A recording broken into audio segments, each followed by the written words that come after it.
Acá hay un libro que quién sabe de quién es, porque el mío y mi Biblia no están aquí, pero lo voy a usar. No, no sé, no tiene nombre, así que ya estuvo, lo encontré. Página 86, estudio personal número 1 de esta siguiente unidad. Sí, la sesión número 7, Dios redime la adversidad de José. Y vamos a empezar a estudiar un personaje apasionante de la palabra de Dios. Vamos a empezar a estudiar una persona que es uno de los personajes bíblicos más conocidos, el soñador José. Y vamos a aprender una de las vidas más impactantes en la historia de Israel, sino la que más, su vida salvó al pueblo de Israel, aun cuando, si nos damos cuenta, la línea real, el linaje real, la línea de sucesión, no pasa por él, porque acuérdense que el linaje real viene a través de Judá, el cuarto hijo de Jacob. José no era el linaje real, no era por quien iba a venir el Mesías. Sin embargo, su vida es un punto especial en la historia bíblica, ¿sí? Acuérdense que venía el linaje divino por Adán, ¿sí? Y de los hijos de Adán iba viniendo a través de su descendencia. Luego estudiamos cómo Dios escoge una familia en la familia de Abraham. Luego Dios escoge a Isaac, ¿sí? Y después de Isaac escoge a Jacob. De entre todos los hijos de Jacob, Dios escoge a Judá. Y de entre los hijos de Judá, por ahí vamos descendiendo el linaje hasta el Mesías, ¿sí? Entonces José es como un apéndice en el árbol genealógico, no entra en el árbol genealógico de Cristo, pero la vida de José es tan impactante, es tan impresionante, que Dios lo convierte en un tipo de Jesucristo, o un arquetipo, lo convierte en una ilustración de lo que posteriormente iba a ser Jesús. Entonces, vamos a empezar a estudiar la vida de José. Quiero que vean un pequeño cuadro que está ahí en sus libros. En la página 83 dice la vida de José. ¿Ya lo vieron? Los primeros 17 años de la vida de José se la pasa él con su familia. ¿Ya vieron el cuadro? Página 83, ahí está, la vida de José. Los primeros 17 años de José, José se las pasa con su familia. Y ahí hay algunos puntos que vemos en la historia bíblica. Nace como el primogénito de la esposa preferida de Jacob, Raquel. Si ustedes se dan cuenta, la primera esposa de Jacob, ¿quién fue? ¿Quién fue la primera esposa de Jacob? Fue Lea, ¿verdad? Él trabajó por Lea, pero aparentemente había un engaño por parte de su suegro y se casa con la hermana. Y Jacob no quería a Lea, era la despreciada, ¿sí? Sin embargo, Dios bendice a Lea porque a través de Lea es que viene el linaje del Mesías. Raquel, por su parte, tiene a su primogénito, tiene a su hijo, que es José. Y por eso Jacob le tiene un especial amor a José. Es el primer hijo de la esposa preferida, la esposa favorita, ¿sí? La hermosa Raquel, por quien él trabaja 14 años para poder casarse con ella. Y al fin se casa con ella y tiene un hijo con Raquel, y este hijo es José. Por lo tanto, Jacob amaba a este niño. Los demás hermanos de José odiaban a José. Uno, porque era su hermanastro, era hijo de otra esposa. Dos, porque era el primogénito de la esposa favorita. Tres, porque era la adoración de su padre. Cuatro, porque era un niño muy frágil, igual que lo era Jacob en su tiempo. Era un niño muy frágil, muy débil, muy delicado, ¿sí? Y esta característica en el Antiguo Testamento, si se dan cuenta, se va repitiendo una y otra vez. Que el hijo favorito es una persona, lo vemos con Jacob, lo vemos con José, lo vemos con Moisés, lo vemos con David, ¿sí? Siempre la Biblia describe estas características, ¿no? Un jovencito que lejos de ser el típico hombre macho, fuerte, alto, cazador, masculino, etcétera. Es chiquito, flaquito, tzutzito le diríamos acá, ¿no? Tzutzito es como delicado, como frágil, como que no es muy agresivo, le falta testosterona, ¿no? Y lo vemos que se va repitiendo hasta que también se repite en cierta forma en la vida de Cristo, al ser un rey que no es lo que la gente esperaba, al ser un rey que no tiene hermosura, ni parecer, ni porte real, ni altura real, ni fortaleza. Las últimas teorías teocientíficas dicen que no pudo haber sido un hombre tan recio, tan fuerte, etcétera, ¿no? Entonces se va repitiendo, ellos son como un antecedente, un arquetipo de Jesucristo. Nos va refiriendo que el hijo favorito, del que nadie espera nada, el siempre rechazado, pues nunca es la persona que parece. Es lo que nos repite el Señor cuando dice: Jehová no mira a lo alto de su estatura ni a su parecer, porque Dios no mira lo que mira el hombre, más Dios mira el corazón. Entonces esta frase es importante que nos la grabemos, porque es una enseñanza bíblica fundamental. Dios nunca se fija en la apariencia de las personas, no se deja llevar por las apariencias. Casi siempre los personajes que van a resaltar y que van a ser así un lucero, como Moisés, por ejemplo, como José, por ejemplo, como David, por ejemplo, como Jacob, por ejemplo, no parecen ser personajes que que cumplan las características. No sé si me doy a entender. Del que nadie espera nada, ese se convierte en rey, ¿sí? Al que el más desechado, ese se convierte en gobernador de Egipto. El que es de un carácter así extremadamente noble, que nunca se enoja, es enviado a enfrentar a Faraón y a enviarle las plagas, ¿no? Los flaquitos, los hebreos que no comen carne, de ahí sale Daniel y se convierte en el sátrapa de sátrapas, en el imperio más grande del mundo. Y esta es una línea de pensamiento que se va repitiendo a través de la Biblia. Quiero que ustedes noten, hermanos, lo impresionante de la coherencia del relato bíblico. Cada libro fue escrito por una persona diferente, en idiomas diferentes, en países diferentes, en tiempos diferentes. Pero cuando nosotros vamos estudiando la totalidad de este sagrado libro, hermano, ¿qué nos damos cuenta? Que hay una mente detrás. Alguien que estuvo ahí susurrando al corazón del hombre, inspirando al hombre para que fuera tejida esta que termina siendo un hermoso tapiz. Alguien que le va susurrando al hombre la historia que tiene que escribir para que se termine relatando el relato bíblico. La historia de la Biblia termina siendo un cuento perfecto que uno no se imaginaría que fue escrito por distintas personas. Uno no se imaginaría que fueron distintos autores o que ni siquiera se conocieron y ni se pusieron de acuerdo en escribirla. Vamos viendo ese hilo dorado, ¿sí?, a lo largo de toda la historia bíblica, cómo va relatándose hasta terminar de pintar la historia de Jesucristo, ¿sí? En la vida de José empezamos viendo la primera similitud con Cristo y con el pueblo de Dios. A pesar de ser rechazado por sus hermanos, a pesar de que se hizo todo para que no sobresaliera, el flaquito, el blanquito, el tzutzito, ¿sí?, se convierte en el segundo de Faraón. Primera similitud con Jesucristo entonces. El rechazado, ¿sí? El rechazado, el despreciado, el menospreciado, el del que menos se espera, el que surge en el lugar menos adecuado, el que ni siquiera es del linaje mesiánico.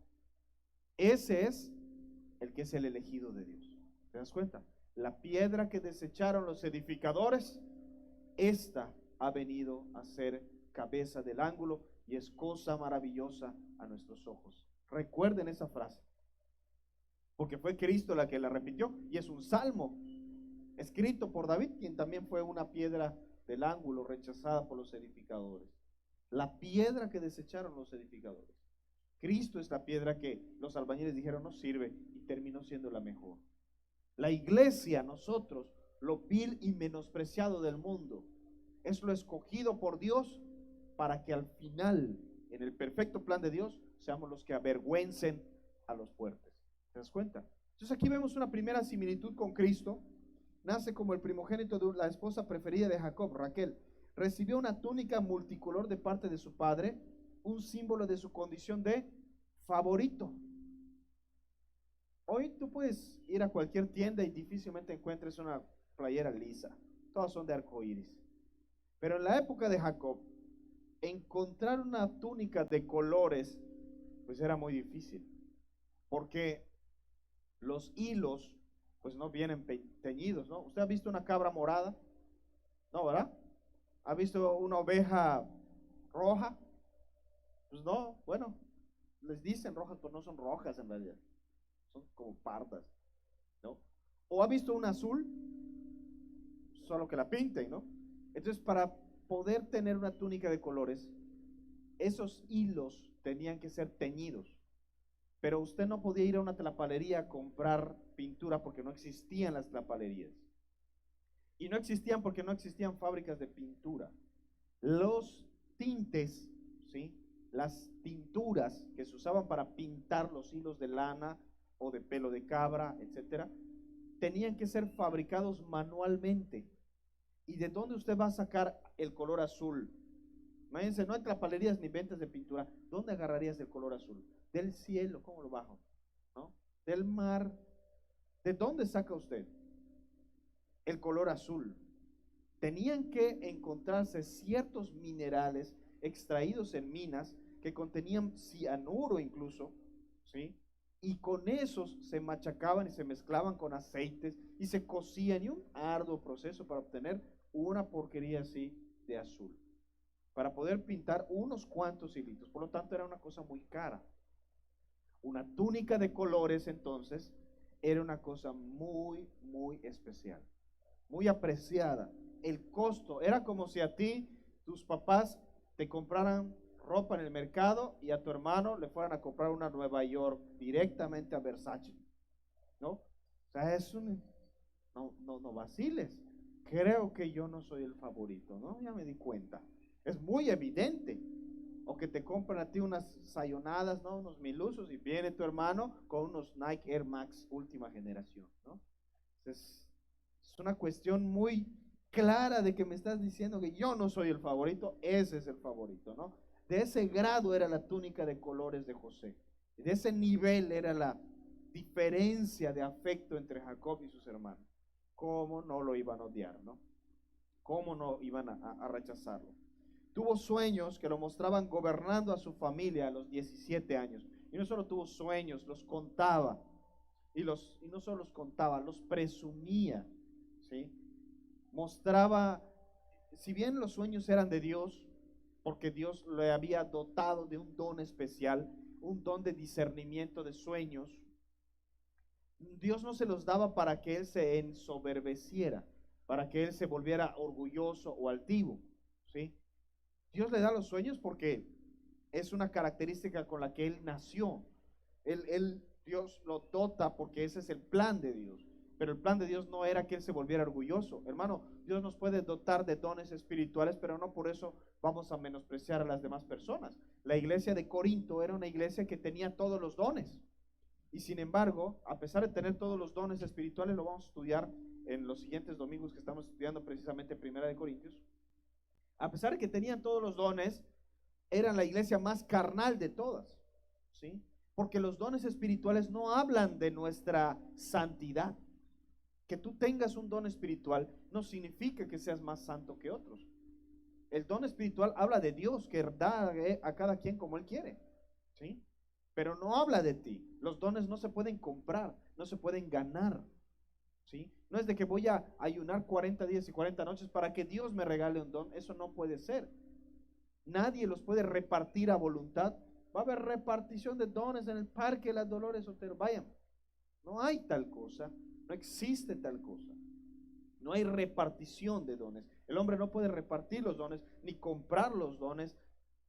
Incluso dice, procurad pues los mejores dones, dice, procúralos, pero no está en ti tenerlos, procúralos. Y si vas a pedir, pide uno que sea para edificar a otros. O sea que se puede tener dones y mal utilizarlos. Los corintios los usaban para competir unos con otros, para ver quién sobresalía, quién predicaba más, etcétera.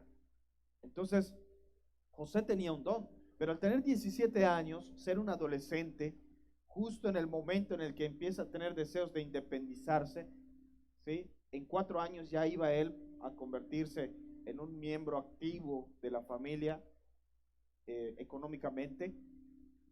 Entonces él empieza a presumir y les cuenta sus sueños. No, soñé que cada uno de ustedes era un manojo y todos se inclinaban ante mi manojo, ¿no?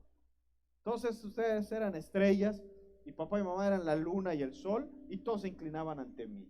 O sea, eran cosas que, pues si ya caías mal, terminas de caer mal, ¿no? Si ya eres una persona rechazada, digo, ¿por qué buscar que te odien más? Pero bueno, creo que él no medía las consecuencias o no pensó que iba a terminar en una cisterna. Pero eso es lo que ocurre. Sus hermanos lo arrojaron a un pozo y lo vendieron a unos comerciantes madianitas a los 17 años. ¿Cuándo tuvo los sueños? A los 17 años. ¿Cuándo lo tiraron al pozo? A los 17 años. O sea que no esperaron nada más. O sea, inmediatamente acabemos con el problema y vámonos. Lo tiran al pozo y lo venden como esclavo. Ahora, ese acto de venderlo como esclavo, uno podría decir, pues fueron misericordiosos los hermanos, pero creo que, hermanos, vender a alguien como esclavo es mucho peor, ¿sí? Vender a alguien como esclavo era no saber qué le iban a hacer. Por lo general, un muchacho hermoso de 17 años terminaba como esclavo sexual.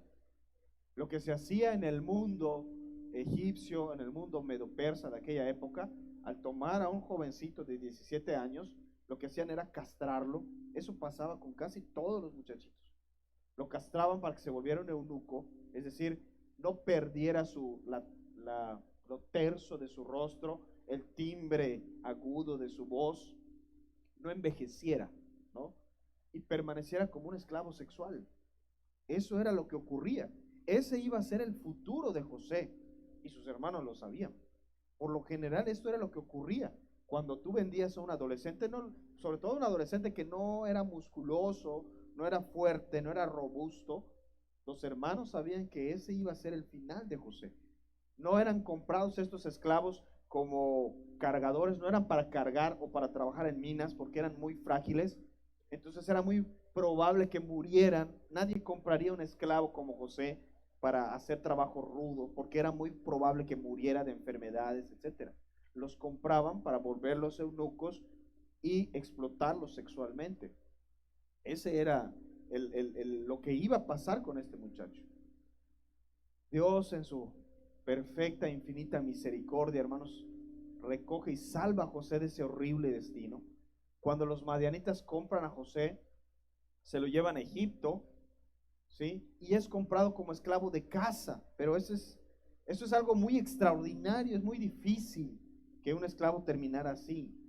Es de verdad la mano de Dios que permitió que la caravana fuera hacia el occidente y no hacia el oriente. Porque si la caravana hubiera venido de Egipto y pasara por allá, entonces iba a terminar en Babilonia, en donde la costumbre era generar eunucos, producían eunucos, muchachos eunucos. La caravana venía de Babilonia para Egipto. Los egipcios tenían mucho menos esta costumbre. Sí había, pero era menor esta costumbre. Seguimos. 13 años fue esclavo. 13 años esclavo. Si usted piensa, hermano, que la vida de José fue, lo bueno que llegó a Egipto y enseguida lo rescataron, usted no tiene una idea de lo que es ser 13 años viviendo en esclavitud. ¿Sí?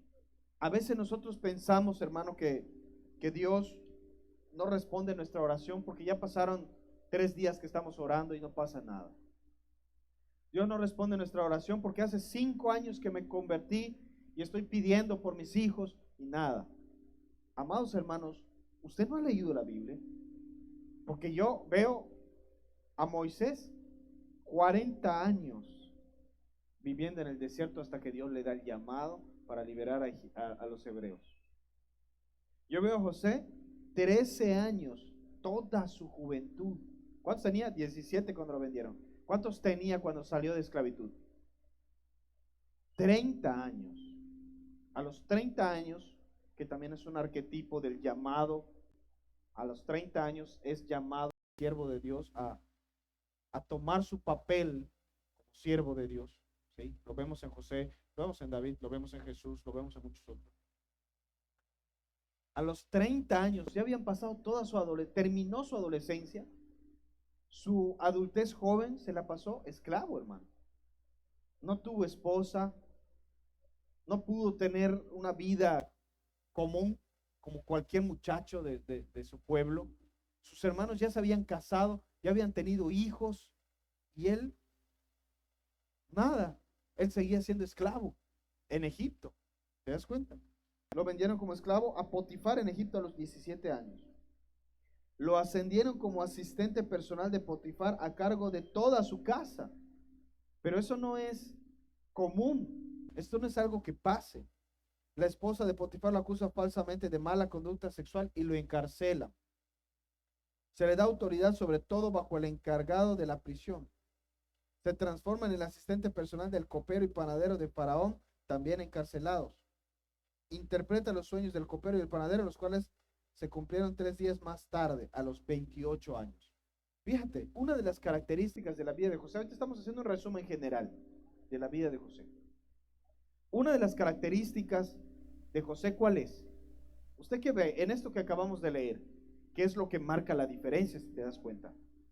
O sea, hasta aquí lo venden como esclavo, ¿no? Pero, ¿cuál es la diferencia? O sea, aquí, ¿qué es lo que distingue a José, si te das cuenta? Lo venden como esclavo a Potifar, pero, ¿cuál es el pero? ¿Por qué se salvó de ser un esclavo cualquiera? Dígame. ¿Qué? Sí, Dios estaba con él.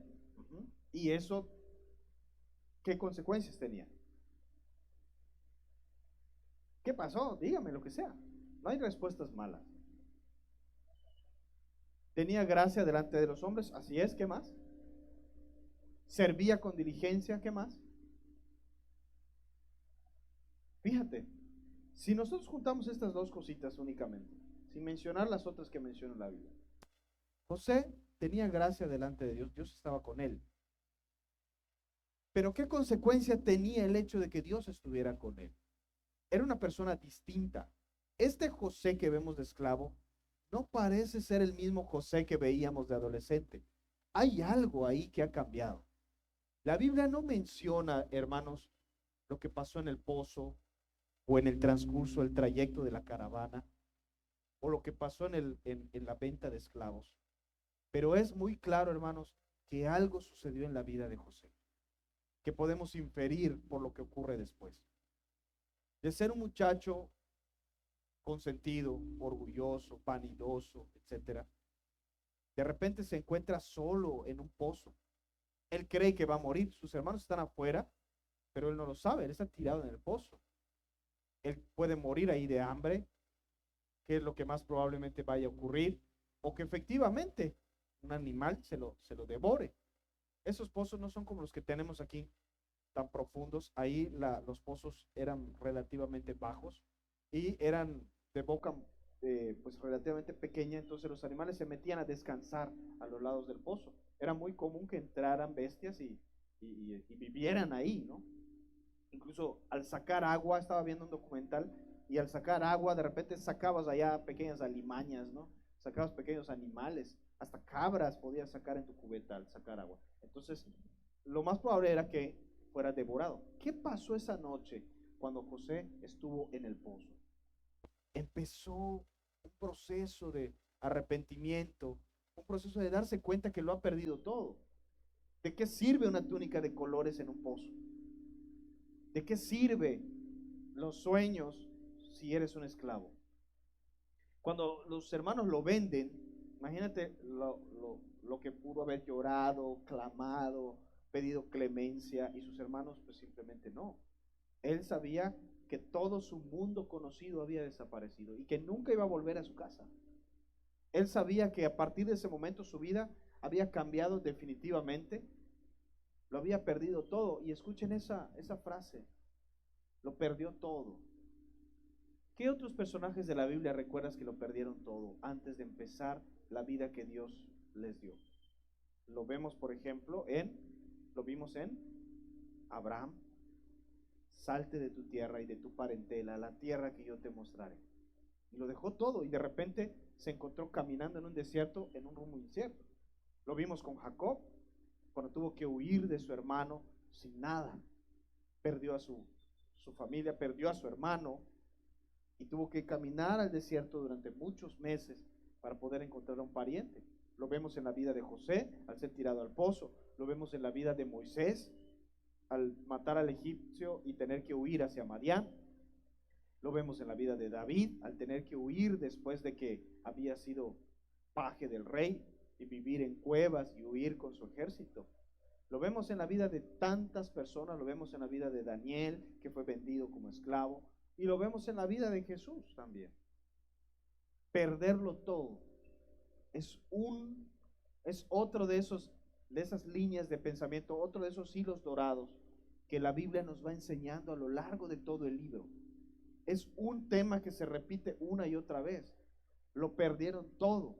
Jesús le dijo a sus discípulos: cualquiera que quiera ser mi discípulo, pero ama más a sus tierras, ama más a su familia, ama más a cualquier otra cosa que a mí, no es digno de mí, ¿sí?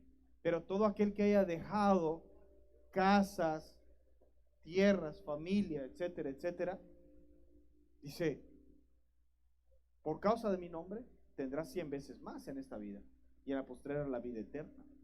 ¿Te das cuenta?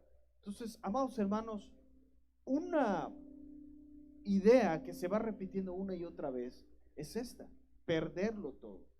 El cristiano debe de entender, mis amados hermanos, que esa pérdida de todo lo que tenemos, amados hermanos, pues es el inicio de la vida que Dios nos ha separado. Tal vez para ti que estás viviendo ese momento en el pozo, pues será una catástrofe, ¿sí? Para ti ese momento en el que todo lo que has construido se desmorona, para ti ese momento en el que todo lo que has conocido desaparece, es una catástrofe. Pero Dios es el alfarero, hermano. ¿No podré yo hacer con vosotros, oh casa de Israel, como hace el alfarero con el barro? ¿No puedo yo deshacerlo y hacerlo de nuevo? Él mismo se puso ese nombre, el alfarero. En la vida de José vamos a conocer a Dios como el alfarero de vidas, ¿sí? El que es capaz de destruirlo todo hasta el punto de que ya no reconocemos nuestra propia vida y Dios la vuelve a hacer. El nuevo nacimiento, hermano, es eso. Es el deshacer el barro y hacerlo de nuevo. Ninguna persona puede decir que ha conocido a Dios si no ha pasado por el proceso en el que su vasija haya sido destruida y vuelta a ser. Jesús dijo: nadie pone vino nuevo en odres viejos, ni nadie pone remiendo de paño nuevo en vestido viejo. Porque si intentamos poner a Cristo como un parche en nuestras vidas, si intentamos usar a Cristo como un parche en todas nuestras heridas, la rotura va a ser peor. Sino que lo que Dios hace es un vestido completamente nuevo. ¿Te das cuenta? José, en esas noches que pasó en la caravana, imagínate, atado de pies y manos, yo creo que lo primero que le quitaron fue su famosa túnica de colores. Y ese fue el fin de la túnica de colores, porque era costosa. Entonces es razonable pensar que efectivamente, yendo desnudo y atado de pies y manos a lomos de un camello, durante meses caminando hasta Egipto, alimentado solamente de migajas y de pan mohoso, que es el pan del camino, pan con moho, eso era lo que comían las caravanas, y agua sucia. Imagínate. Yo creo que se empezó a replantear muchas cosas. Es claro que él en ese viaje clama a Dios, pide misericordia. Si no tuvo misericordia de los hombres, pues ¿qué le quedaba? Creer en el Dios al que, eso sí, su padre le había enseñado. Porque si algo hizo bien Jacob, a pesar de que lo sobreprotegió y lo enalteció más que a sus hermanos y lo convirtió en alguien que no parecía ser muy útil en su casa, algo que sin duda sí le habrá enseñado es la manera en la que Dios a él lo rescató. ¿Sí? Algo que nosotros como padres podemos darle a nuestros hijos, aunque seamos los peores padres, aunque no sepamos cómo criarlos, aunque los sobreprotejamos y no sepamos en qué momento parar y dejar de consentirlos, o seamos lo contrario, algo en donde el padre es fundamental, es en plantar la semilla del evangelio. Enseñarle a nuestros hijos que en los momentos más oscuros, en los días más difíciles, cuando yo ya no esté como padre, tienes un padre que es Dios. Eso, amados hermanos, marca la diferencia. Aun cuando hayas criado al hijo más malcriado del mundo, esa fe inquebrantable en el Señor puede hacer lo distinto. Y se pueden perder, y se pueden alejar, y se pueden ir. Pero si esa semilla la has plantado, hermano, tú no sabes en qué momento va a retoñar y va a florecer. No te desesperes. Tardó 13 años en el caso de José. No sé cuántos vaya a tardar. Pero la semilla del evangelio permanece en los corazones durante mucho tiempo y florece en el momento menos esperado. A veces en pleno invierno, en plena oscuridad, como en el caso de José.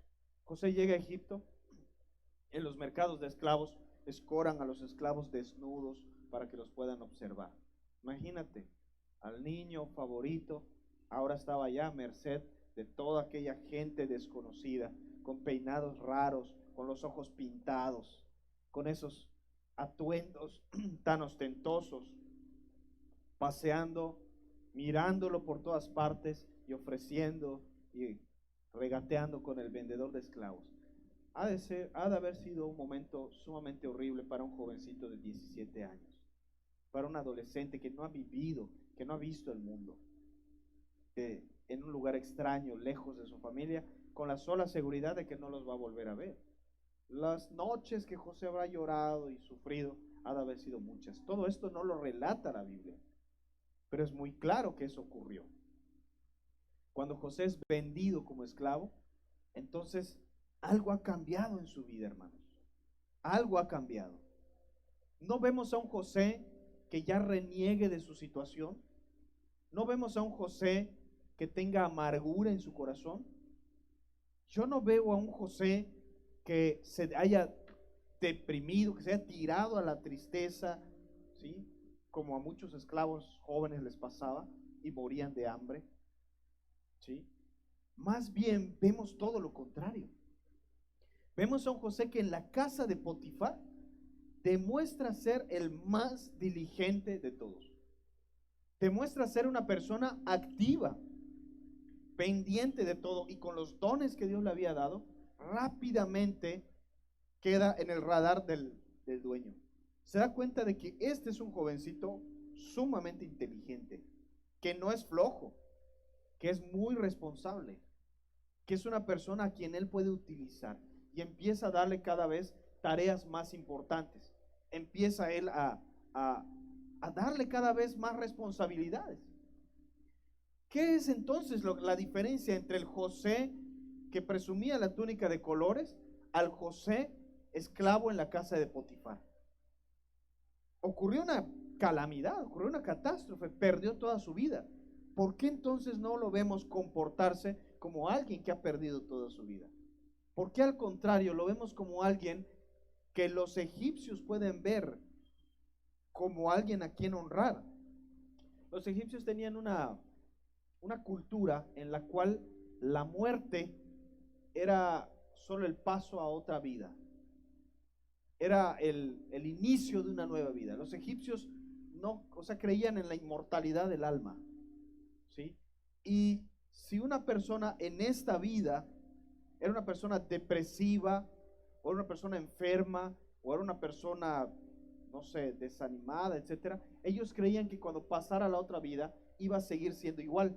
No cambiaba, la muerte no te cambiaba, sino que hacía que se prolongara tu mismo carácter.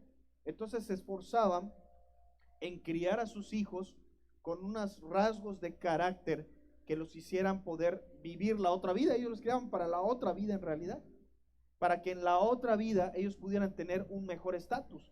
De modo que si tú nacías siendo un egipcio pobre, tus padres te inculcaban y te enseñaban y te enviaban a las escuelas de los sacerdotes para que en tu otra vida no fueras un pobre, no fueras un esclavo, por ejemplo, ¿no? Entonces, si algo aborrecía el egipcio, era una persona pusilánime, depresiva, triste. Hay incluso la diosa de la alegría a la que se le oraba para que los muchachos no fueran así. Entonces, nadie hubiera honrado a José si él hubiera sido una persona pusilánime, triste, etcétera. Si vemos que José va escalando en la casa de Potifar, luego en la cárcel y luego con Faraón, es porque su actitud era diligente, era activa. Es una persona totalmente distinta a la que uno imaginaría que es un muchacho vendido como esclavo. ¿Sí? ¿Qué es lo que ha ocurrido? José lo dice. Llegó a entender que todo era parte del plan de Dios. Llegó a comprender que aún la venta como esclavo por parte de sus hermanos no podía haber escapado del plan de Dios. Quizás recordó la historia de su padre teniendo que huir de la casa de su familia, luchando con Dios en medio del desierto, y cómo Dios le dice: te voy a bendecir. Pero después no vino bendición, vino más calamidades y más calamidades. Y cómo llega su padre a casa de sus parientes y se convierte en un trabajador, un burro cualquiera. Cómo después lo engañan y no le dan a Raquel como esposa y tiene que trabajar 7 años más. Yo creo que Jacob hizo un buen trabajo diciéndole a José todas las calamidades que él pasó y cómo él perdió su vida, todo lo que estudiamos sobre Jacob antes de poder convertirse en el patriarca Jacob. Tal vez todo esto, amados hermanos, y parece ser que esa es la realidad dado lo que él le dice a sus hermanos, hizo comprender a José la respuesta básica que tú nunca debes olvidar. Dios nunca pierde el control. Dios nunca pierde el control. Aunque la gente te rechace, aunque te vendan como esclavo, aunque te tiren a la cárcel, aunque pierdas todo, no una, sino 2, 3 veces, porque él ya había alcanzado un buen nivel, y luego la esposa de Potifar lo echa a la cárcel. Y una cárcel egipcia, hermanos, no es lo que nosotros podamos pensar. No es 3 días para que aprendas. La cárcel egipcia es la muerte. El pecado en Egipto siempre se pagaba con la muerte. La cárcel solo era la antesala del lugar de ejecución. Si no ocurría algo extraordinario, como que el mismísimo faraón te sacara, esa era condena a muerte. O sea, lo que significa que José fuera echado a la cárcel, significa que él fue condenado a ser muerto. Iba a ser asesinado, solo estaba esperando el momento en el que iba a morir, ¿sí? Porque a veces vemos la cárcel de José y, bueno, pero iba a salir en 3, 4, 5 años. No, hermanos, fue condenado a ser muerto. Estaba esperando el momento de su ejecución, como pasa con los otros encarcelados con él. En cualquier momento se lo llevan y lo matan. Pero al otro ocurre algo extraordinario. El mismo faraón lo saca de la cárcel, que es el único que tiene potestad de sacarlo de ahí. ¿Te das cuenta? Entonces, él pierde otra vez todo lo que tenía. Ahora estaba ahí esperando la muerte. Dios nunca pierde el control, hermano. Lo que cambió en la vida de José es que logró aceptar su condición. Porque en su mente siempre tenía la esperanza de: Dios me prometió que las estrellas se iban a inclinar ante mí. Ese sueño no era mío, era de Dios. Dios me mostró algo. Y tal vez mi realidad en este momento no refleja eso, no parece que se vaya a cumplir, pero Dios promete y Dios cumple. Y aunque todo se haya salido de mis manos, pero de las manos de Dios nada se ha salido. No sé si me doy a entender. ¿Puedes ver esto en la vida de José? Porque esto es lo que nos enseña, hermano. Estamos haciendo una repasada rápida por la vida de José. Luego vamos a entrar a ciertos puntos específicos. Pero estamos haciendo esta repasada y quiero que notes una y otra cosa que vamos a ir aprendiendo de este varón. Y tienes tú que aprender. Dios nunca pierde el control. El plan de Dios nunca es como nuestros planes. Nunca va a suceder como tú lo quieres. Es más, yo recuerdo que yo decía esto: tengo que aprender, Señor, que las cosas nunca van a pasar como yo quiero, pero siempre van a terminar como yo espero. ¿Escuchaste eso? Las cosas nunca van a pasar como yo quiero, pero siempre van a terminar como yo espero. ¿Por qué? Porque yo espero en la voluntad de Dios. Porque yo sé que Él espera lo bueno para mí. Y lo que yo espero es algo bueno para mí. Entonces va a suceder algo bueno para mí. Aunque no va a suceder como yo quiero. Yo quiero que esto pase. Quiero sacarme la lotería y ser rico. No va a pasar eso. Pero lo que yo quiero es que me vaya bien. Dios también lo quiere. Y eso va a pasar. ¿Sí? No pasaron las cosas como José esperaba, pero sí sucedieron las que en su corazón deseaba al final. ¿Te das cuenta? 80 años, fíjate, 80 años con autoridad en Egipto. 17 años con su familia, 13 años como esclavo, y a los 30 años empieza el ascenso de José. Y 80 años, ¿cuántos vivió entonces? 110 años. 80 años fue gobernante en Egipto. Fue llamado ante Faraón e interpretó sus 2 sueños sobre la hambruna inminente a sus 30 años. Fue ascendido a segundo al mando sobre todo Egipto a los 30 años. Supervisó la recolección y venta de cereales en preparación y durante la hambruna de los 30 a los 44 años. Y 61 años vivió con su propia familia en Egipto. Ahora, se reconcilió con sus hermanos, se reencontró con su padre y su familia a los 39 años. O sea, 9 años después de que él empezara a ascender en Egipto, conoce a sus padres. Y murió y es enterrado en Egipto con la esperanza de regresar a la tierra prometida a los 110 años, a donde al final regresó. Es interesante que entre todos los deseos que tenía José, uno pudiera decir, pues, ¿qué más daba regresar a la tierra? Él solo vivió en ese lugar durante sus 17 años. Conscientemente podemos decir, no sé, quizás 10 años la pasó en la tierra prometida, que en aquel tiempo era un completo desierto y no tenía nada de prometido. No fluía leche ni fluía miel, créanme. Era una tierra yerma ahí cualquiera. ¿Por qué amaba a José la tierra prometida?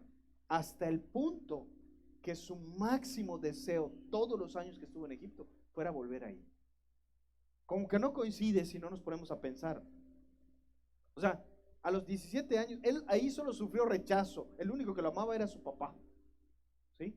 Solo sufrió rechazo. Ahí lo vendieron como esclavo. ¿Sí? Pero todos los años que se la pasó en Egipto, en su mente estaba volver ahí.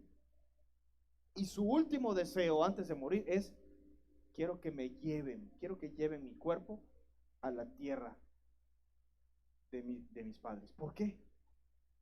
¿Por qué, hermanos? Porque él entendió algo. Él no era egipcio. Aunque 80 años, fíjate, ¿qué 80? 93 años fue egipcio. 17 fue hebreo y 93 años fue egipcio. Ya hablaba como egipcio, tenía una educación de egipcio, tenía un puesto en Egipto, una esposa egipcia, hijos egipcios, una total costumbre egipcia, vestía como egipcio, pero él nunca se consideró un egipcio. Durante 93 años lo único que quería era regresar a la tierra de Israel, que iba a ser la tierra de Israel. ¿No? ¿Por qué? Nunca se consideró un egipcio. ¿Sabes por qué? Porque todo lo que vivió, todo lo que apareció después, nació en los sueños que tuvo en la tierra de Israel, en la tierra prometida. Entendió el plan de Dios. Entendió que el futuro de Israel no estaba en Egipto. Comprendió que Israel, aunque estuviera en Egipto, era momentáneo. Se lo dice a sus hermanos. Dios me envió aquí, delante de ustedes, para salvarles, para salvar a la familia.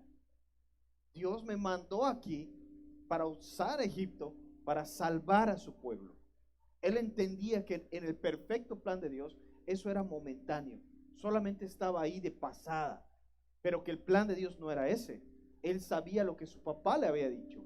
Dios nos prometió a tu bisabuelo, a tu abuelo y a mí, que todo esto iba a ser de nosotros y que iba a ser de nosotros una gran nación y que reyes saldrían de nuestra familia y que nosotros íbamos a ser bendición hasta lo último de la tierra. José tenía grandes sueños. Él se había convertido en gobernador de todo Egipto. No era difícil para él pensar que Dios iba realmente a convertir a su familia en un gran imperio, ¿sí? Él estaba en la cúspide del poder del país más poderoso de la tierra en aquel momento. Era como si fuera vicepresidente de los Estados Unidos o secretario de Estado, ¿sí?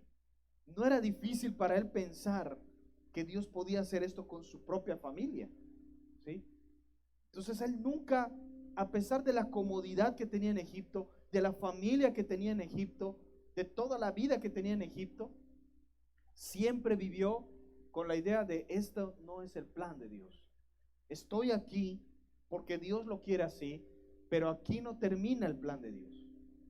Estoy aquí, pero esto no es lo que Dios quiere. Amados hermanos, para terminar esta introducción a la vida de José, sí, bueno, un punto final que hay que tratar es este. Los seres humanos son muy rápidos en acomodarse en sus nuevas vidas. ¿A qué me refiero? Terminaste la carrera, empezaste una nueva carrera y te estableciste. Somos muy rápidos en agarrar un trabajo y acomodarnos en él y listo, y hacemos planes y yo voy a ascender y en 3 años voy a ser gerente y luego voy a ser supervisor y luego voy a hacer tal cosa y aquí, y allá, y planeamos nuestra vida y nos acomodamos y nos asentamos en ella sin ponernos a pensar si ese es el plan de Dios.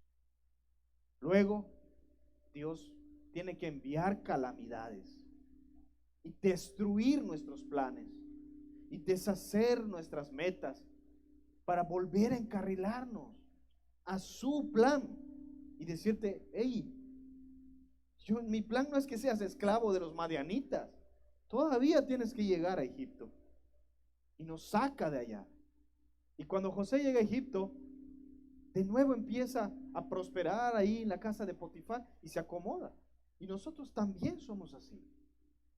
Ya me casé, ya tengo a mi esposito, a mi esposita, mis hijitos, ya estuvo.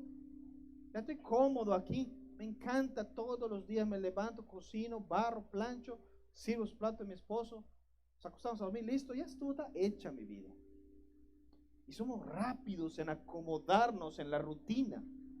Somos rápidos en caer en la costumbre.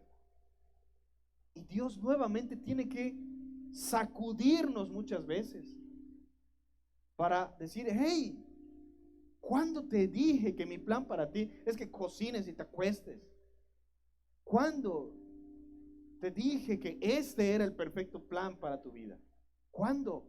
¿Por qué te acomodaste en algo que nunca fueron mis sueños? Y es echado José a la cárcel. Y de nuevo se acomoda, y cuando uno ya pensaría, 80 años, esto ya es definitivo. Pero nosotros tenemos que armarnos del pensamiento de José. Tú no eres un egipcio, hermano. Aunque hables como egipcio, vistas como egipcio, tengas 80 años en Egipto, tú no eres un egipcio. Vosotros no sois de este mundo. Vosotros no sois de este mundo. Nosotros no somos de este mundo, hermanos. No pertenecemos a esta tierra, no pertenecemos a esta vida. Nuestro objetivo no es acomodarnos en esta tierra, ni acomodarnos en esta vida. No nos trajo el Señor aquí para establecernos, hacer una familia y prosperar y obtener carros, casas, tierras, parentela. Jamás ha sido ese el plan de Dios. Si estamos en Egipto es porque Dios usa a nuestro Egipto para que su pueblo sobreviva, para salvar a su pueblo. Si tienes un trabajo, si tienes una casa, si tienes un terreno, si tienes tus animales o lo que tengas, hermano, no es para acumular más animales, ni más tierras, ni más carros. Es porque Dios usa ese Egipto para sus propios planes. Somos simples mayordomos de lo que pertenece a Dios para que se cumplan sus objetivos. Hermano, tal vez tú ya te perdiste del plan de Dios y ya tu objetivo es nada más alcanzar a comprarte una motito. Y eso está en tu mente todo el santo día. No, mi plan es que yo me acomode y que esto, nada más que yo tenga una placita, una basecita, nada más que yo tenga un negocito ahí que marche bien.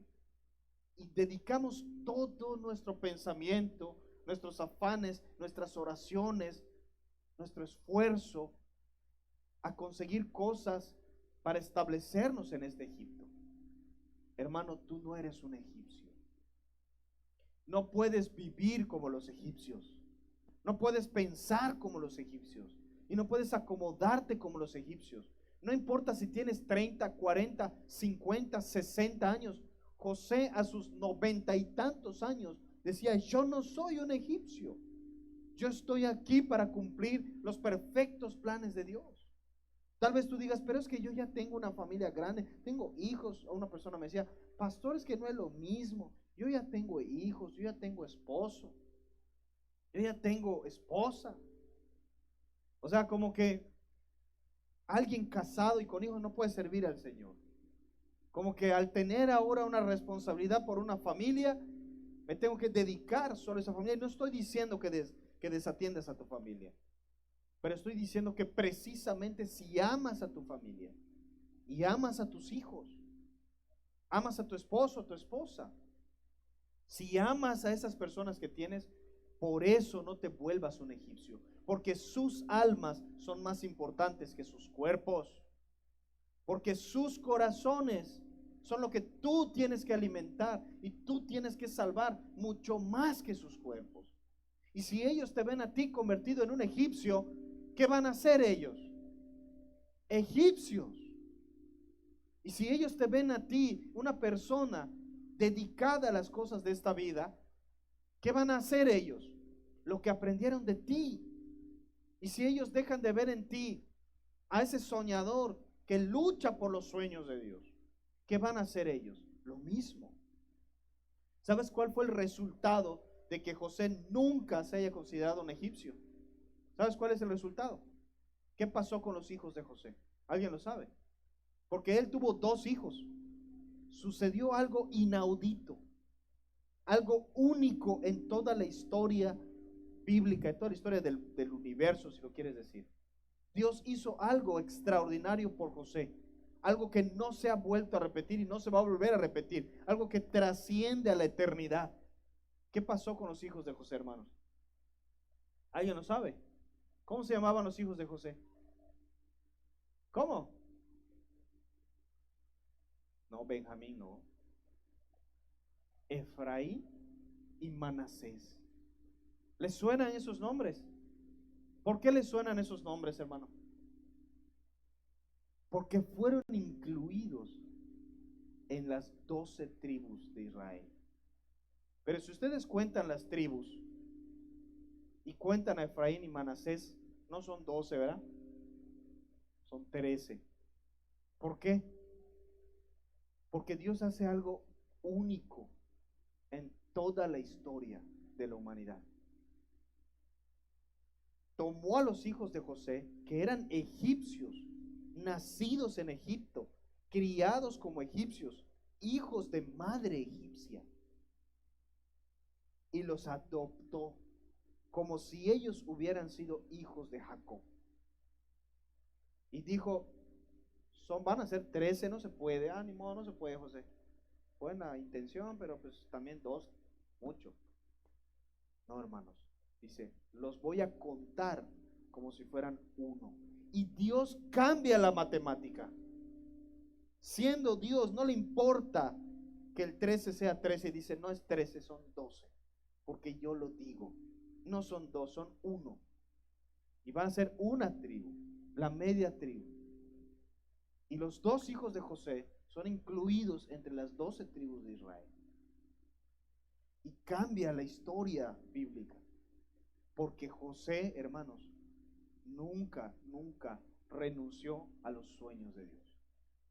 Si algo tenemos que aprender de la historia de José, es que cuando nosotros, amados hermanos, peleamos por los sueños de Dios y vivimos sin importar en dónde estemos, en qué trabajo, cuántos años hayan pasado, cuánta familia tengamos, seguimos firmes luchando por Cristo hasta el último día de nuestra vida, hasta el último aliento de José es: yo voy a volver a la tierra prometida. Y permanecemos. Nuestros hijos llevan la bendición, hermanos. Nuestros hijos llevan la bendición, porque Dios no mira personas, mira linajes. Mira linajes completos. Nuestras familias llevan la bendición. Pero si tú solo porque ya tienes 50 años, yo ya hice lo que tenía que hacer. No, yo ya servía, Dios estuvo. Ya tienes 110 años, hermano. Entonces no digas eso. ¿Sí? No, es que yo ahora tengo familia. Por esa familia tienes que volver a ser ese guerrero del Señor, que oraba, que clamaba, que ayunaba, que predicaba, que visitaba, que servía, precisamente por esa familia. Es que mis hijos no quieren venir a la iglesia, por eso tú tienes que venir. Si ellos no ven eso en ti, entonces ¿de quién lo van a ver? Del vecino. Si tú no los evangelizas, ¿quién los va a evangelizar? El líder de jóvenes. No es trabajo del líder de jóvenes, es nuestro. Es nuestro. Es que mi esposo no quiere. Por eso, porque él no quiere, tú tienes que querer y estar en donde debes estar, en los negocios de tu padre, sirviendo al Señor. No te acomodes en Egipto, hermano. No te acomodes sirviendo a Egipto. Sirve al Señor. ¿Te das cuenta? Aunque estés en Egipto, no eres egipcio. Aunque estamos en este mundo, no somos de este mundo. No vivas como los del mundo. ¿Cómo vive tu vecino? ¿Cómo vive tu vecina? A eso ya te convertiste en una vecina, la vecina más. Despertamos, cocinamos, nos vemos en el mismo mercado, nos vemos en el mismo lavadero, dormimos a la misma hora, sacamos la basura a la misma hora. ¿Ya te diste cuenta que eres uno más de este mundo? ¿Ya te diste cuenta que tu vida es exactamente igual a la de todos los demás? ¿Por qué? Si tú no eres como ellos. ¿Por qué? Si tú no eres de este mundo. Porque te acomodaste, hermano. Te acostumbraste a una vida en donde luchar por Cristo ya no es prioridad. Te acostumbraste a una vida en donde el descanso es primero. Te acomodaste a una vida en donde ya solo tengo que venir los domingos. Ellos también están en su misa a esta hora. ¿Qué hacemos de diferente? ¿Qué hacemos de más? ¿Te das cuenta? Vosotros no sois de este mundo. No pertenecemos a esta vida. No pensamos como los de este mundo. Y en nada somos iguales a los de este mundo, excepto que estamos en este mundo. Por tus hijos, por tu familia, tú tienes que ser diferente. No te acomodes, hermano. Vuelve a ser ese cristiano del primer amor. Vuelve a ser ese cristiano que oraba, que clamaba, que ayunaba, que predicaba, que discipulaba, que visitaba, que invitaba. Vuelve a ser ese cristiano que Dios quiere que seas. No tiene nada que ver tu edad, no tiene nada que ver tu dinero. A los 17 o a los 93 años, hermano, el llamado de Dios sigue estando sobre ti. ¿Alguien aquí puede decir amén? Cierra tus ojos allá en tu lugar, vamos a orar.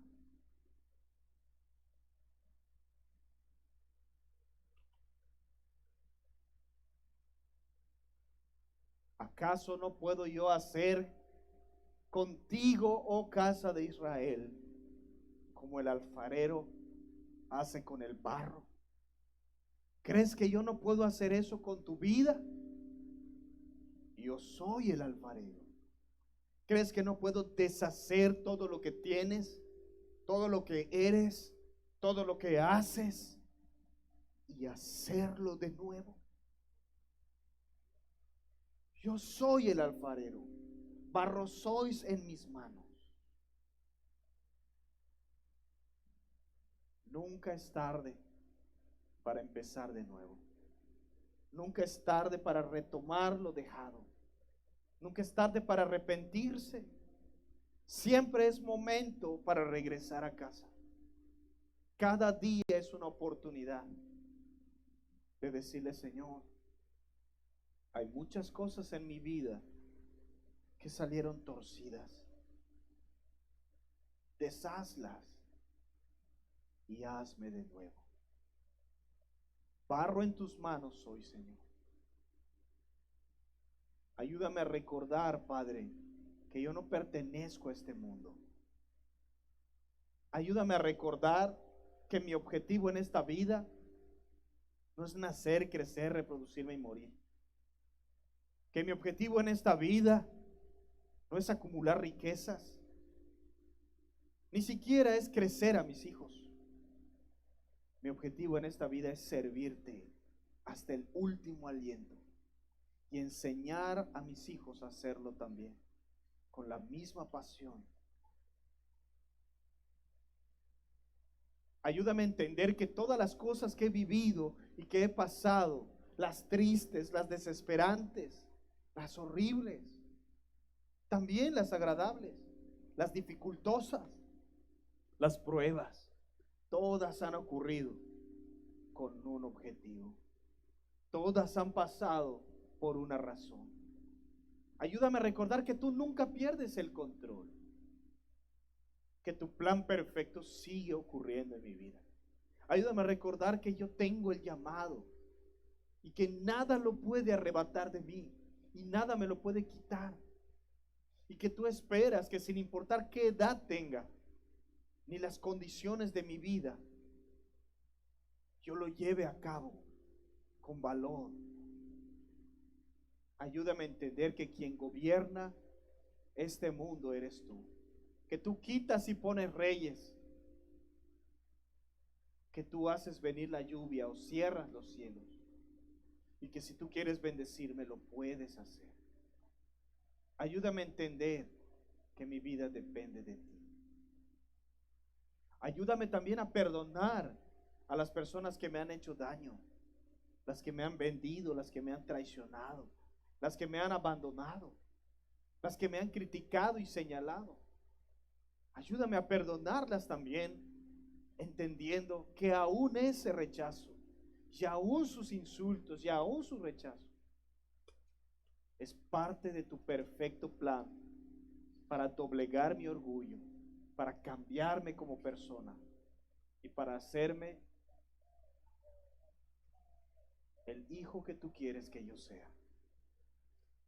Ayúdame a recordar que lo importante no es ser el favorito de mi padre o de las personas o de mi familia, sino el favorito tuyo.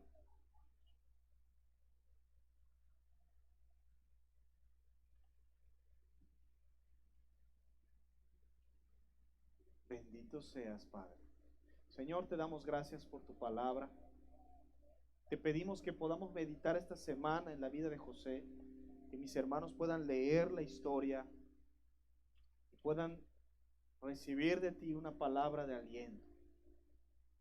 Ilumínales, Señor, y muéstrales en la vida de este hombre que ellos también son José. Que aprendan, Señor, como él aprendió y te sirvan como él te sirvió. Gracias por este mensaje. En el nombre de Jesús. Amén. Amén. Vamos a ponernos de pie, hermanos. Dale ese aplauso fuerte. Vamos a ponernos de pie. Vamos a preparar nuestras ofrendas y vamos a consagrarlas al Señor. Y vamos a hacer un break para volver al servicio dominical.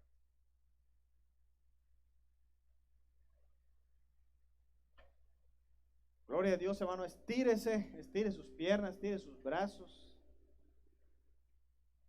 Si no han desayunado como yo, deben estar así cayendo en hipoglucemia. les entiendo. De verdad, hermanos, una vez más, yo les bendigo porque ustedes se toman la molestia de venir temprano aquí y permanecer durante el discipulado y luego hasta el culto, de verdad. Esos son de verdad las personas que aman la palabra. Si no, no estarían aquí. Así que esa disciplina que usted tiene, ese deseo de servir al Señor, no lo pierda, hermano. Y usted propóngase en su mente, no voy a fallar. Cada domingo ahí voy a estar puntual. Amén. Porque la gran mayoría de las personas, para ellos es fácil. Hoy no vengo, hoy no estoy. Pero si tú estás acá puntual, hermano, de verdad, mis respetos de parte del Señor. Si yo me siento orgulloso de usted, imagínese el Señor como usted también le ve con buenos ojos. Así que vamos a orar, vamos a consagrar nuestras ofrendas. Toma tu ofrenda en tu mano derecha y vamos a bendecir al Señor con ellas. Bendito Padre Celestial, Rey de Reyes, Dios proveedor de nuestra casa, que nos da, Señor, el fruto de la tierra, que bendices nuestros hogares con tu abundancia, que abres las ventanas de los cielos y derramas lluvia al justo e injusto por igual, Señor. Gracias por darnos todo lo que tenemos. Gracias por pagar nuestros sueldos y nóminas. Gracias por abrir puertas en nuestros negocios, traer nuestros clientes, Señor, y consentirnos. Bendito seas porque tú nos provees de todo lo necesario. Señor, reconocemos que todo lo que tenemos no es por nuestra fuerza o inteligencia, sino porque tú nos bendices, nos das gracia a los ojos de los hombres como a José. Nos permites, Señor, nos das oportunidades como lo hiciste con él. Nos rescatas de enfermedades como lo hiciste en su vida. Gracias, Padre. Por eso de todo lo que tenemos, la primera, la mejor, la mayor parte, siempre, siempre te la daremos a ti. Recíbela, Señor, porque te la damos de corazón. No con tristeza, no por obligación, sino alegremente venimos a dártela. Que sea bien utilizada, Señor, para construcción de tu casa, para sostén de tu iglesia, para ayuda del necesitado y para la predicación del evangelio. Te pedimos, Padre Santo, que bendigas nuestra iglesia, nuestra congregación y la prosperes. Y si alguien aquí está pasando por necesidad, como a José, Señor, ábrele la puerta de la cárcel y dale gracia y oportunidad, Señor, para ser bendecido. Bendito y alabado seas. En el nombre de Jesús. Amén. Amén. Hermanos, vamos a entregar nuestras ofrendas. Jorgito tiene unos anuncios.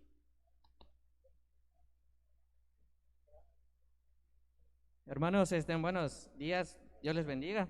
Ya para terminar, pues los avisos finales, ya que la mayoría de los que estamos aquí, pues somos hermanos de casa, ¿no? Somos hermanos que asistimos a la iglesia, creo que no hay nadie nuevo. Pues darles los avisos de los encuentros, ya son confirmados, hermanos, ya pueden estar avisando en sus células, ya en las redes sociales se van a estar compartiendo pues las imágenes de los encuentros. Los varones nos vamos 28, 29 y 1 de mayo en Santa Clara. El precio del encuentro todavía no es confirmado, pero ya pueden estar abonando. Se va a estar abonando conmigo y los servidores varones que quieran ir a servir y vayan a ir a servir, se van a apuntar con el hermano Fer, está ahí atrás. Hermano Fer, las mujeres se van a ir el 6, 7, 8 en Chablecal. Igual el precio todavía no es confirmado, pero pueden estar abonando conmigo. Yo voy a estar recibiendo los pagos y todos los que se quieran apuntar, mujeres, para ir a servir, es con la hermana Carla Kim, está ahí atrás. Igual si tienen encuentristas en sus células, pueden apuntarse con la hermana Carla o con el hermano Fer, para que pues ya estamos cerca de los encuentros, hermanos, y pues vamos a ahora sí que ser los primeros en dar el ejemplo para que pueda armarse este evento, ¿no? Y pues podemos pasar a ofrendar, hermanos.